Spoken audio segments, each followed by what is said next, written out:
Alright, so in this video we're checking out the new SKYZONE Sky04X Pro FPV analog goggles. It's been about 3 years, I think in November 2020, when I first did my review of the first 04X goggles here. These are the non-pro versions.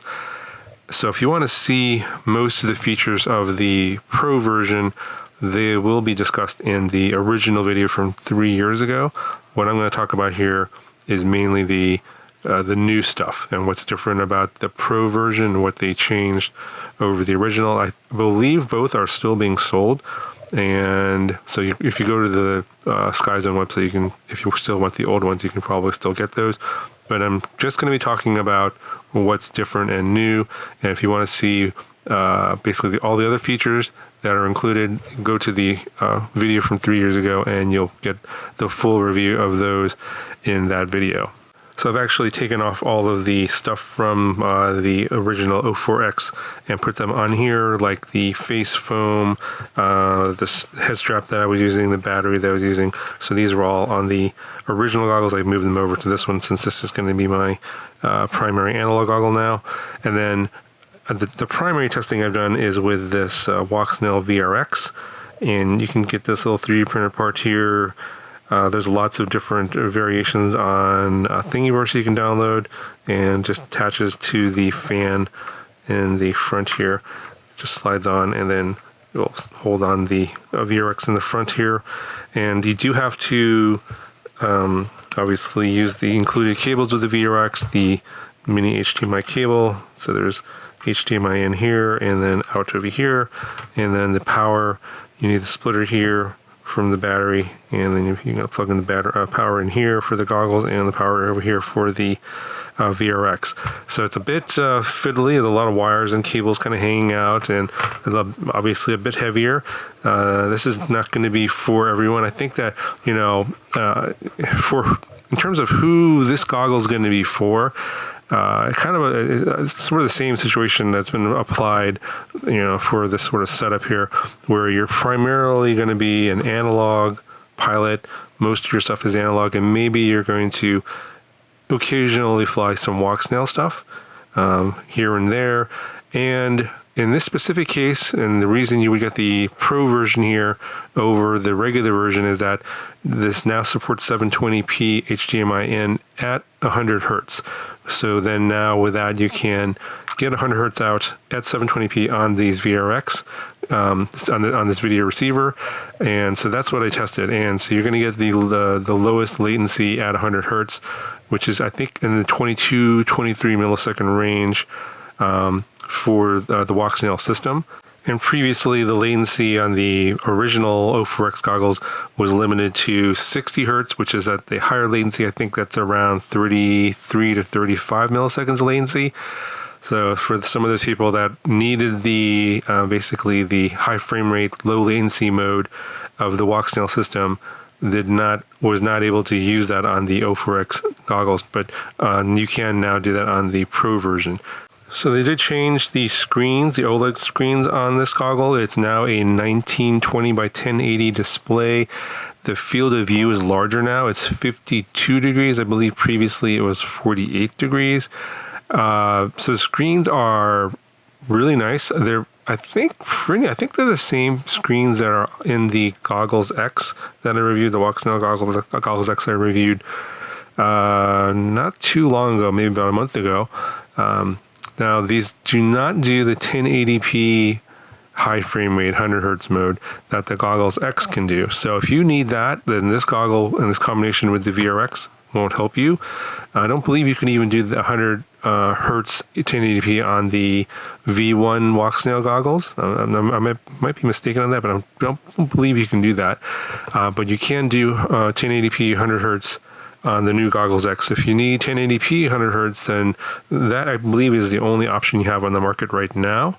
And I think the optics on these, the lenses on the 04X Pro goggles is a little bit different from the Goggles X. So this is a look at the lenses on the Goggles X. They're kind of flat, And so I think this has a 50-degree field of view, which is pretty wide. And then these lenses are kind of curved, and I'm not really sure if it's going to come on camera that well, but they're curved. So this produces a 52-degree field of view. I can tell you right now that 50 degrees is a little bit too wide for me. 52 degrees is definitely too wide for me. I remember, I got used to the wide field of view on these 48-degree field of views on the original O4X goggles. I kind of like, well, you can't really see the corners and the edges, so I just moved my OSD elements kind of more in the middle and in spots where I could actually see it. So eventually you just kind of get used to it. You just don't care. And this one here, everything's nice and clear, even right up to the edges. But then, because of the way the optics work, for me, the corners, all four corners, are just basically cut off, and so you see like the edge of the circle on this particular goggle. They're basically like kind of curved. Those curved edges of the lens get in the way, so I can't really see those four corners. Even pressing the faceplate all the way as close as possible to my eyes, the field of view is, at least for me, just too wide. Obviously, everyone's experience is going to be a little bit different. So, some people are going to really love that because maybe they have different, their eyes work differently, and they are able to see that massive 52-degree field of view and see all the corners.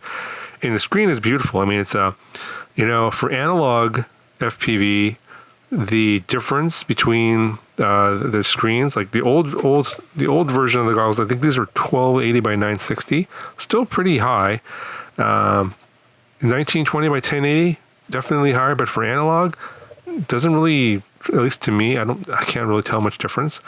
Now, when I tried the VRX Walksnail on these and compare that image at 720p versus the new Pro at 720p, these panels definitely they look better. The image just looks a little bit crisper. Especially the on-screen elements, the OSD elements from the Walksnail system. On the bottom, they're kind of small, and those are just sharper. They just look a little clearer versus the lower resolution screen over here. Just a little bit fuzzy. So, obviously, again, I'm giving you my perceptions of my experience. Your experience might vary because everyone's eyes are a little bit different. How the goggles fit in their face is a little bit different. So those things are going to be obviously factors in your decision that I obviously can't tell you if it's going to work in the same way or better or worse. There's no way for me to know because everybody's experience is going to be just a little bit different. So just keep that in mind. One more important difference is that the analog DVR on here is now 60 frames per second standard. I believe when I got the original O4X, there were 30 frames per second. I think that they upgraded those to 60 frames per second. They have a new DVR. Not 100% sure on that one. I haven't looked at the spec pages on the old goggles in a while. As you know, it's been 3 years, and the O4X goggles did go through some changes over time. Like they have obviously upgraded the receiver, so it's still got the steady view receiver on here. This is now version 3.3 firmware, or actually it's version 3 hardware.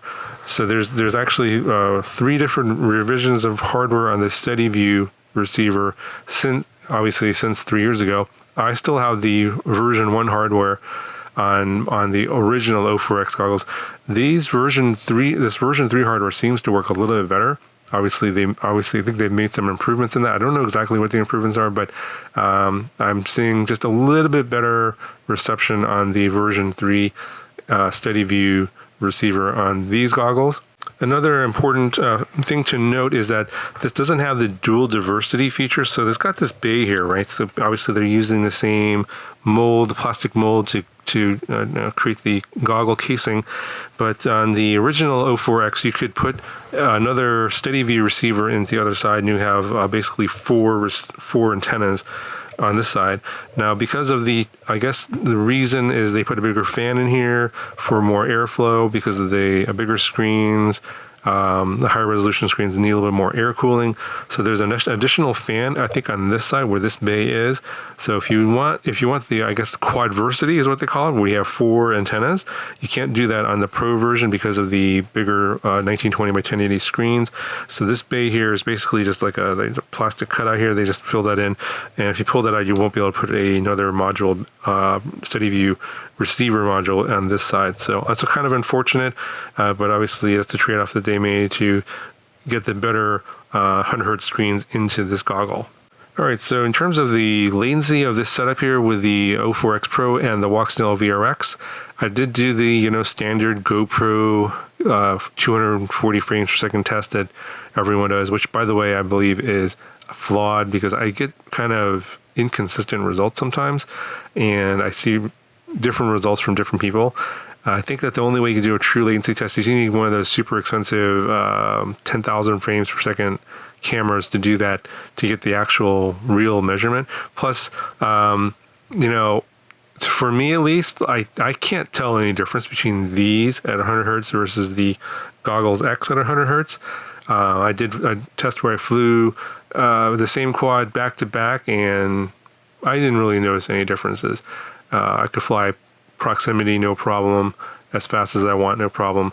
Obviously, I'm not doing 5-inch racing with this one, but honestly, if you're a 5-inch racer, doing professional FPV races out there with the Walksnail system, let me know down in the comments, because as far as I know, I don't know who those people are, or if they even exist.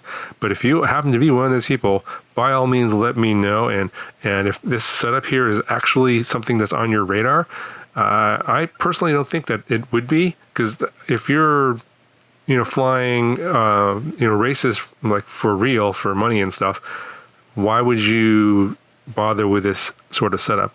I don't think that you would. You would probably go with a dedicated goggle. Now, honestly, I don't even know if there's people out there racing Walksnail, by all means, let me know. I don't think that there are.